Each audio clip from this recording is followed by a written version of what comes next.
Bonjour et bienvenue dans Faut pas croire. La guerre en Syrie continue de faire des victimes sur son territoire, mais aussi dans les pays de refuge alentours. En Turquie, par exemple, un tiers des enfants réfugiés syriens n'est pas scolarisé. Le HCR parle d'une génération sacrifiée. Alors comment aider ces enfants à reprendre pied dans l'existence? Regardez ce reportage de Camille La France et on en parle juste après.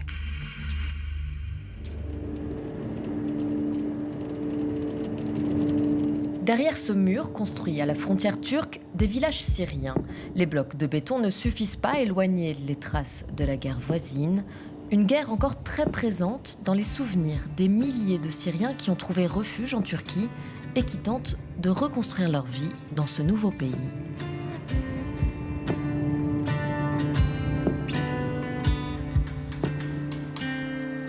Beaucoup se sont installés à Mardin, dans le sud-est de la Turquie, une ville perchée sur une colline à une trentaine de kilomètres seulement de la Syrie. Dans cette région au taux de chômage élevé, il n'est pas rare de voir des mineurs travailler.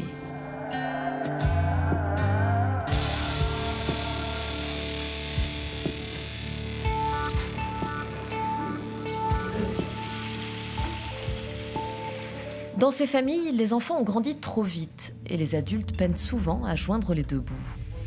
Rafik, ses sœurs et ses parents sont venus de Kamishli il y a 4 ans. Ils doivent aujourd'hui dépasser leur traumatisme dans un pays où leur situation reste bancale. En Syrie, parfois, on les envoyait à l'école, mais ils avaient peur d'y aller. Ils entendaient les sons des bombes. Ici, c'est mieux pour eux, mais moralement, c'est difficile, car on ne peut pas élever nos enfants convenablement. Ici, au début, il n'y avait pas tellement de soutien pour nous. La vie était difficile. Maintenant, on reçoit une aide financière, le gouvernement nous soutient. Seulement, avec le loyer, les factures d'eau, d'électricité, nous n'avons vraiment pas assez pour tout payer. Mais c'est mieux que rien. Un programme de l'Union européenne et du Croissant Rouge turc donne 100 livres, moins de 20 € par mois et par personne, aux Syriens enregistrés auprès des autorités turques. Mais il faut s'inscrire pour en bénéficier. Et cela ne résout pas leur recherche d'emploi, souvent au noir et pour des sommes dérisoires. Le problème, c'est qu'on est Syriens et qu'on a des difficultés pour travailler ici. Par exemple, nos patrons ont pris l'habitude de ne pas nous payer dans les délais.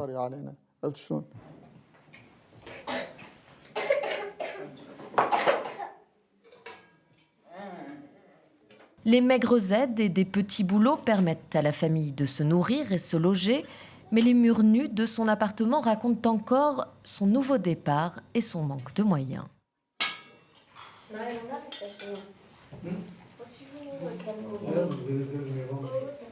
Rafik a la chance d'aller à l'école, mais à l'heure des devoirs, il a d'autres priorités.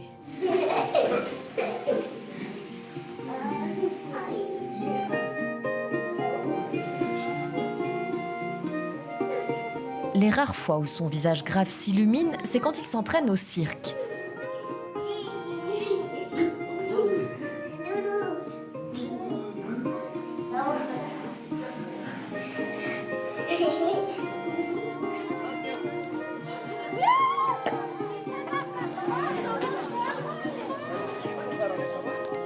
Un cirque qu'il accueille gratuitement et où il a appris à jouer au clown et à jongler.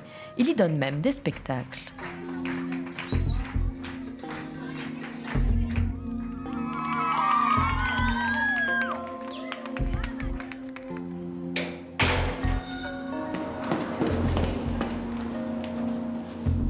La petite troupe s'entraîne dans différents bâtiments de l'association Circané, fondée par des jeunes Turcs.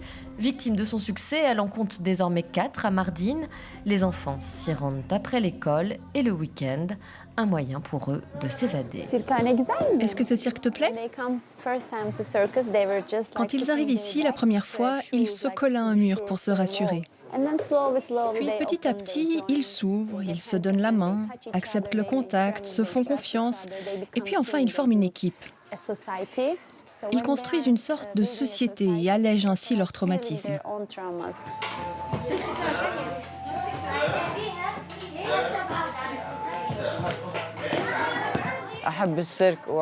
J'aime le cirque et je m'intéresse à tout ce qui y est lié. Depuis que j'y suis entré, ma vie a changé. Je veux devenir professeur de cirque ici. C'est important pour moi. Je rêve même de devenir l'un des plus grands maîtres de cirque et de faire des spectacles. On s'est rendu compte par ailleurs que des enfants de moins de 18 ans travaillent de nombreuses heures pour rien ou pour un salaire de misère. Donc on fait appel à des dons individuels pour sponsoriser les études d'un enfant pendant 1 ou 2 ans. Comme ça, il arrête de travailler, il peut aller à l'école tout en continuant le cirque.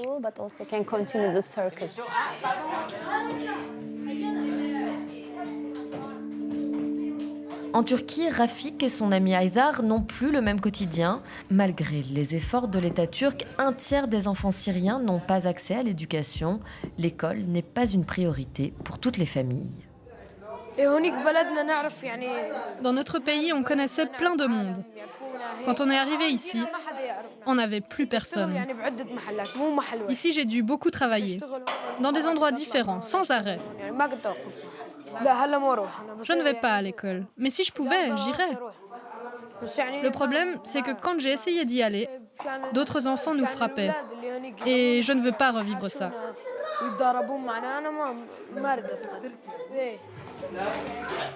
Comme d'autres, Haydar peine à construire sa nouvelle vie, mais le cirque permet à ces jeunes déracinés d'oublier un temps leur douloureuse réalité.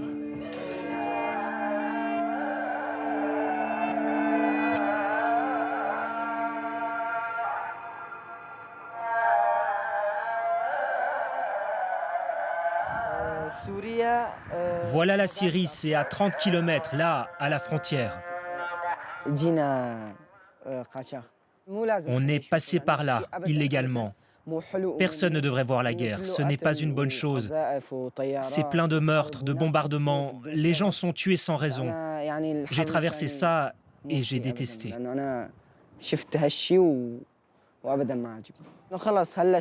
Il n'y a plus rien là-bas, tout est détruit, c'est fini, on ne peut pas y retourner. Arrivé ici, j'ai beaucoup travaillé, dans un café, dans un restaurant. Et maintenant, je donne des cours au cirque. Je ne sais pas si j'aurai un jour un travail légal, une assurance sociale.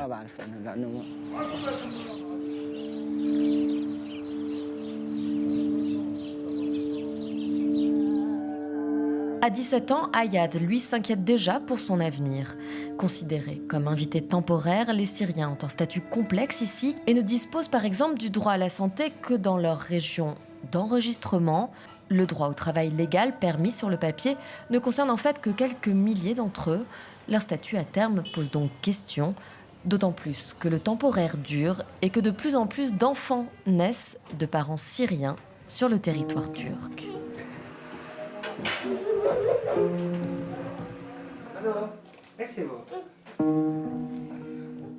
C'est le cas des 2 garçons de Maher, ancien pharmacien en Syrie. Il travaille désormais dans une organisation chargée de renseigner ses concitoyens en Turquie. Et au début, il a lui-même eu du mal à connaître ses droits. Après son premier accouchement, la santé de ma femme était mauvaise. Elle a été hospitalisée 1 mois en Turquie. On a dû payer de notre poche $1500.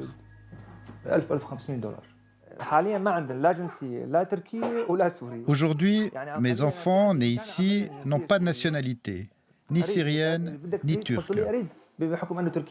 Moi, j'ai la nationalité syrienne, mais je ne pense pas que le gouvernement turc la leur donnera un jour.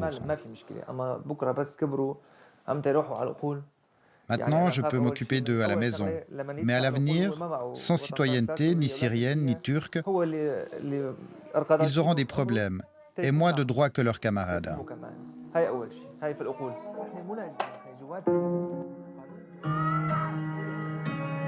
La précarité administrative est une inquiétude partagée par les parents syriens, car en Turquie, ils n'ont pas le statut international de réfugiés. Ce manque de base stable alimente les incertitudes et le sentiment de déracinement. Le futur n'est pas clair, rien n'est clair. On verra ce qu'il adviendra de nous si un nouveau statut légal est enfin créé pour nous. Quel avenir de ce côté de la frontière pour Haïdar, Rafik, Ayad et les autres? Comme l'écrasante majorité des 3 millions de Syriens en Turquie, leurs familles sont livrées à elles-mêmes et un statut fragile dans les campagnes et les grandes villes.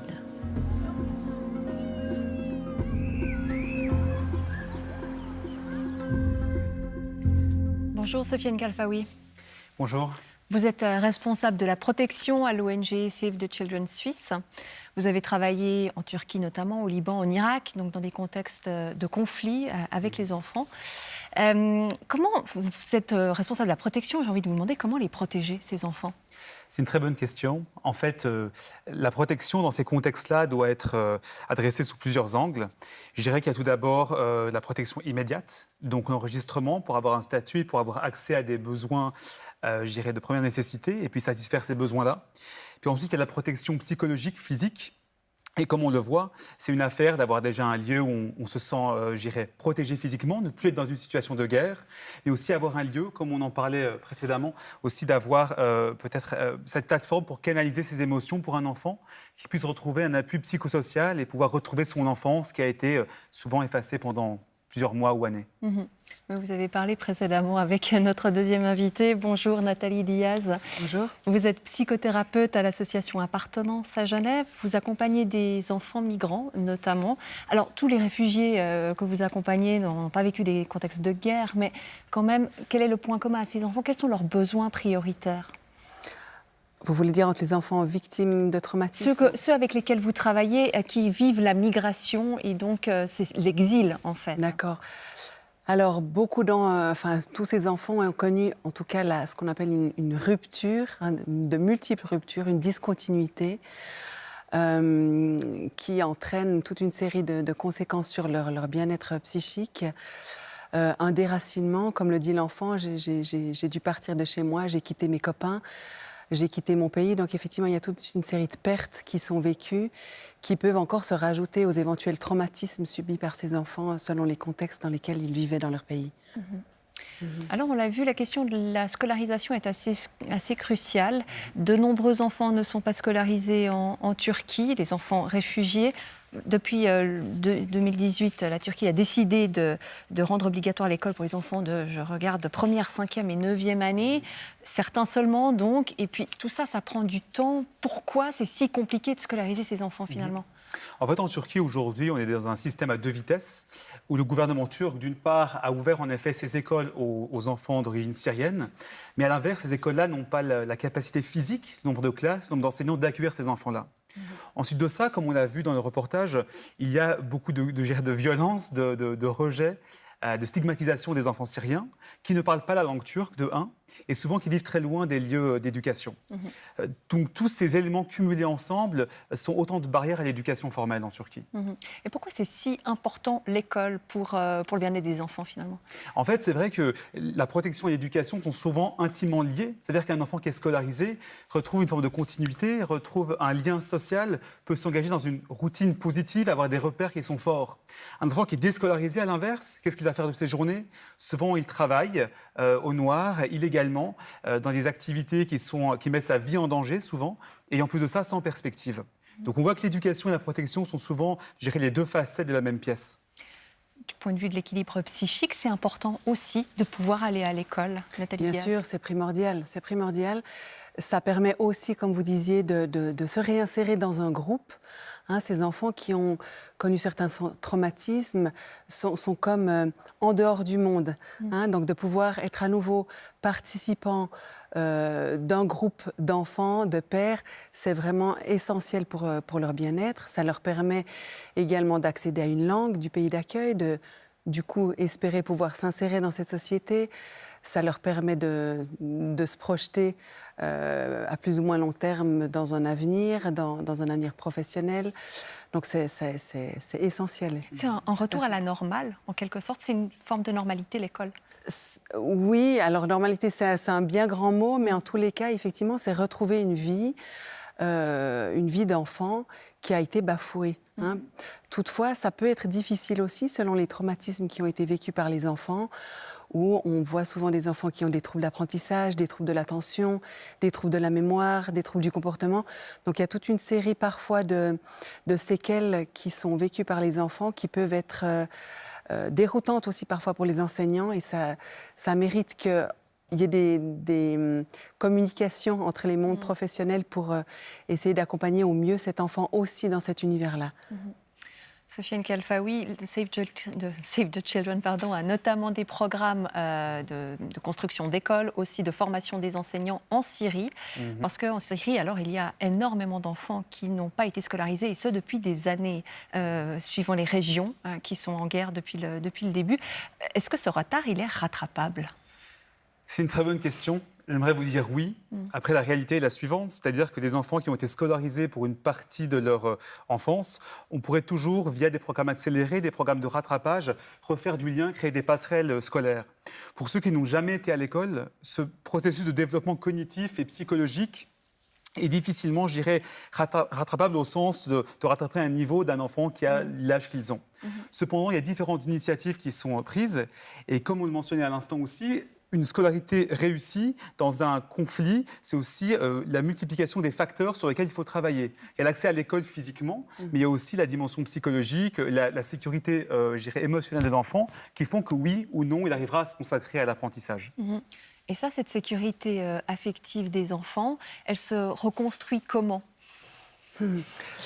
Alors, bon, moi je parle en tant que psychologue, psychothérapeute, évidemment que l'espace thérapeutique peut être un moyen de redonner un sentiment de sécurité à l'enfant. En tant que thérapeute, on travaille évidemment aussi toujours avec l'entourage, avec les parents quand ils sont présents. Et c'est vrai que c'est une préoccupation qu'on a tout le temps de savoir comment vont ces parents. Est-ce qu'ils vont être en mesure aussi de soutenir leur enfant? Parfois, les parents sont eux-mêmes abîmés aussi. Donc, à appartenance, on peut proposer un suivi comme ça multiple, papa, maman, enfant, avec différents thérapeutes, ce qui permet de recréer comme ça une espèce d'enveloppe de sécurité pour les parents qui ensuite eux-mêmes pourront aussi s'occuper du coup mieux de leur enfant. Mais c'est évidemment essentiel de travailler à différents niveaux. Parce que ça, c'est vrai, les parents sont assez absents de ce reportage, mais, et on ne l'évoque pas là, dans ce reportage, mais aussi la question de la violence à l'intérieur des familles exilées. C'est quelque chose que vous constatez sur le terrain? Beaucoup, mais après, la violence a plusieurs formes également. Ce n'est pas forcément une violence physique ou une violence verbale. C'est typiquement négliger un enfant, ne pas lui reconnaître ses droits, ne pas lui reconnaître, je dirais, un accès à l'amour, un accès aux soins. C'est ça, une forme de violence. Et je dirais que, tristement, chaque enfant, lorsqu'il arrive dans un pays qui n'est pas son pays, vit une forme de violence radicale par le déracinement, mais aussi par la confrontation à un univers nouveau. Et le travail des humanitaires, des psychologues, de différentes associations, c'est de recréer ce lien, au début artificiellement, et après de tisser dans le tissu local pour recréer une réalité qui soit, je dirais, protective à l'enfant. Oui. Si je peux juste rebondir à ce que vous disiez avec ce que vivent les parents et la violence qui peut effectivement être transmise sur les enfants, c'est aussi que parfois les parents sont eux-mêmes pris tellement dans leur propre traumatisme qu'ils ne vont pas pouvoir s'occuper correctement de leur enfant. Quand, je ne sais pas si je pense à une femme qui aurait été violée, que l'enfant est fruit d'un viol, il va y avoir aussi tout un rejet de cet enfant qui donc il va nécessiter une prise en charge de la maman. Ça, c'est des cas qui sont malheureusement pas extrêmes, mais qui se produisent assez régulièrement. Donc, il faut aussi prendre en soin les parents, s'occuper du contexte dans lequel ils vivent. Est-ce qu'ils sont dans un foyer? Est-ce qu'ils sont en procédure de renvoi? Enfin, il y a tout un stress aussi au sein de la famille qui peut entraîner aussi une violence sur l'enfant. Ouais, à vous entendre tous les deux, il y a effectivement de multiples facteurs extrêmement fragilisants pour ces enfants. Est-ce que vous pensez, Sofiane Khalfaoui, qu'on peut parler, comme le HCR le fait, d'une génération sacrifiée? Bon, je pense que c'est un terme un peu galvaudé, comme on dit, et ce serait triste et fataliste de dire qu'il y a toute une génération sacrifiée. Je pense que notre raison de se lever le matin et de travailler dans ce domaine-là, c'est qu'on croit qu'il y a encore une flamme à raviver et un espoir à cultiver. Ceci étant dit, aujourd'hui en Turquie, par exemple, ce sont à peu près 1 million d'enfants, donc de 0 à 18 ans, qui vivent en Turquie. Et certes, si ces efforts humanitaires et de soutien psychologique ne vont pas grandissant, il y aura des enfants qui n'auront pas, je dirais, accès au plein respect de leurs droits. C'est vrai que le terme de génération sacrifiée, ça fait penser un peu à une condamnation. Vous pensez qu'il y a de l'espoir, effectivement, pour que ces enfants se remettent et deviennent des adultes résilients. Je rejoins mon collègue, hein, c'est aussi, je crois en mon travail et à toutes les initiatives telles que celles qu'on voit dans le reportage, tel travail que vous menez aussi. Et c'est de notre devoir aussi, je crois, en tant que citoyens, de nous occuper de ces enfants. C'est de notre devoir de leur redonner confiance dans la vie, confiance dans les adultes, parce qu'ils ont perdu confiance pour la plupart dans les adultes qui sont censés être protecteurs, qui sont censés être ceux qui donnent de la bienveillance, qui leur donnent de la bienveillance. Ces adultes sont devenus des meurtriers. Donc, on a le devoir de les accompagner à croire à nouveau à une société qui a des règles et qui doit les respecter. On a le devoir de les accompagner à croire à nouveau dans les adultes, dans la vie et en eux-mêmes. Mais oui, parce que si le monde adulte fait peur, on n'a pas envie de le devenir. Tout à fait. Oui. Comment est-ce que vous faites pour recréer cette confiance alors? C'est du long terme. C'est du long terme, en y croyant nous-mêmes, par différents moyens, en tout cas au sein de thérapie, laisser un espace d'écoute, aller au rythme de l'enfant. Il n'y a pas un kit de bonne thérapie. On va vraiment au rythme de l'enfant, encore une fois, en fonction aussi de l'entourage qu'il a, en fonction du contexte dans lequel il vit. Mais c'est un travail au long cours et on peut espérer soigner, pas forcément guérir, mais en tout cas accompagner pour qu'il y ait... Et c'est un enfant, en même temps, c'est aussi toute la pulsionalité qui est encore là, tous les potentiels qui sont encore là et que c'est ces flammes-là qu'on veut aussi raviver. Puis qui peuvent s'exprimer dans des choses toutes simples. On l'a vu dans le reportage, il y a cette association qui propose de faire du cirque. Alors, c'est 3 balles avec lesquelles on jongle. Et puis, finalement, vous avez l'impression que c'est quoi qui fait du bien? C'est le jeu, c'est le fait d'être ensemble, c'est le partage. Qu'est-ce qui permet de raviver cette flamme? Je pense qu'il y a la reconnaissance qu'un enfant a aussi des besoins spécifiques et qu'on lui laisse justement cet espace d'expression qui fait qu'il peut refaire du lien avec sa vie passée. Et puis, c'est simplement laisser une plateforme qui lui permette de s'exprimer, de véhiculer des émotions sans jugement, sans pression sociale, sans se soucier d'avoir une bombe qui pourrait tomber à côté. Et ça, c'est vraiment important. Et je pense que dans un travail comme l'on fait à petite ou grande échelle, c'est toujours l'idée de l'espace pour l'enfant est primordiale. Sinon, à quoi bon? Et puis on l'a entendu aussi dans le reportage, il y a la question du statut qui est extrêmement importante parce que ces enfants qui sont sans statut sont dans une grande précarité administrative. Mais ça veut dire quoi concrètement? Ces enfants, ceux qui sont nés sur sol turc et qui n'ont pas de nationalité, qui sont apatrides, ils vont pouvoir se marier civilement ou ils vont pouvoir avoir accès au droit de vote, ce genre de choses, non? C'est une vraie question d'ordre, je dirais, à la fois civique et identitaire. Ça veut dire qu'aujourd'hui, un enfant... qui naît sur le territoire turc de parents syriens n'a ni un passeport turc ni un passeport syrien. Donc il a, comme tous ses compatriotes, ce qu'on appelle un statut de protection temporaire. Et le nom le dit bien, c'est temporaire. Donc cette solution a été pensée à très court terme. Et aujourd'hui, il y a un doute juridique et même vraiment un fossé sur le destin qui pourrait attendre ces enfants. Oui.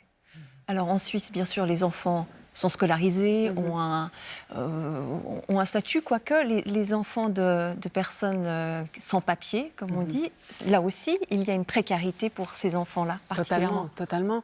Et un stress permanent, dans le sens que il faut rester invisible, il ne faut pas faire de vagues, il ne faut pas se faire attraper, il ne faut pas faire de bêtises, il ne faut pas se faire remarquer.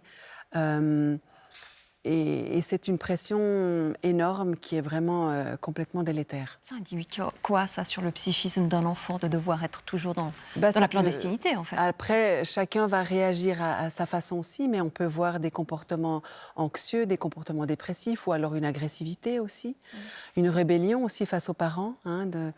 Tu ne me permets pas de vivre comme mes copains. Il y a toute une série de facteurs qui sont complètement néfastes pour le bien-être et le développement de ces enfants. Qu'est-ce que la Suisse pourrait faire de mieux, Sofiane Delfa? Oui, je pose la question comme ça. Mais... Bonne question. Alors après, il y a la Suisse, j'irai avec ses actions en Suisse, puis la Suisse avec ses actions à l'étranger. Je pense qu'on a eu justement, via notre dialogue actuellement, vraiment des exemples de ce qui peut être fait en Suisse. et gérer la création de perspectives et de confiance envers les adultes au quotidien en Suisse.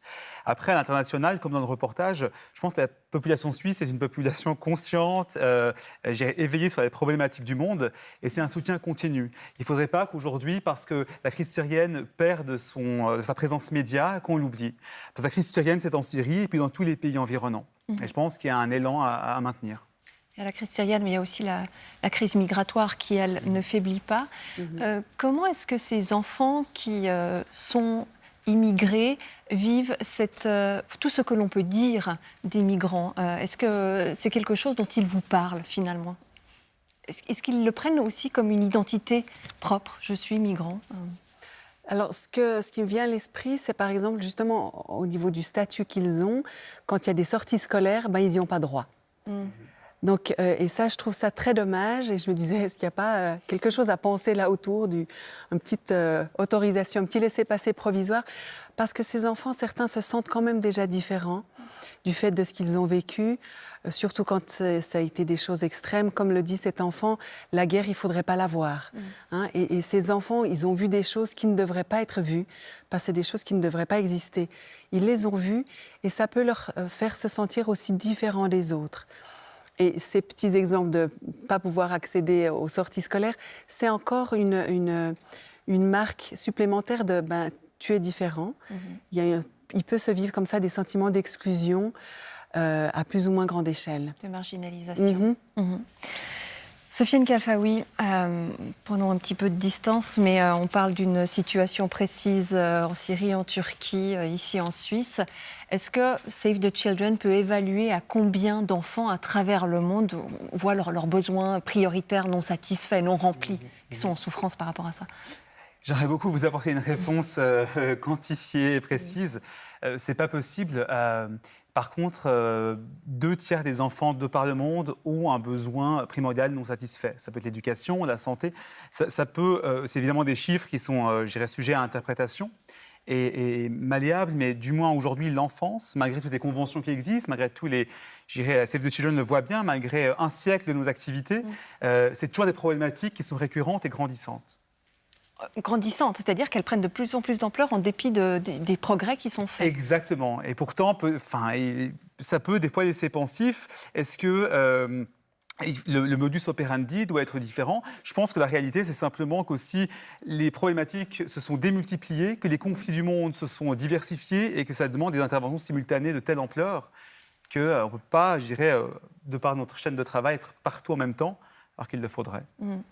On va conclure là-dessus, sur tout le travail qui reste à mener. Merci beaucoup à tous les deux d'avoir participé à cette émission.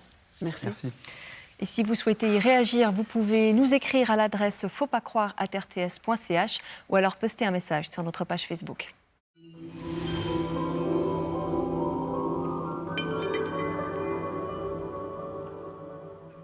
La semaine prochaine, nous sonderons les âmes masculines. Depuis l'émancipation de la femme et la fin de l'hégémonie du modèle de famille traditionnel, de nombreux hommes s'interrogent sur leur masculinité. Alors, qu'est-ce que ça veut dire être un homme aujourd'hui? Réponse samedi prochain dans Faut pas croire. Et d'ici là, portez-vous bien.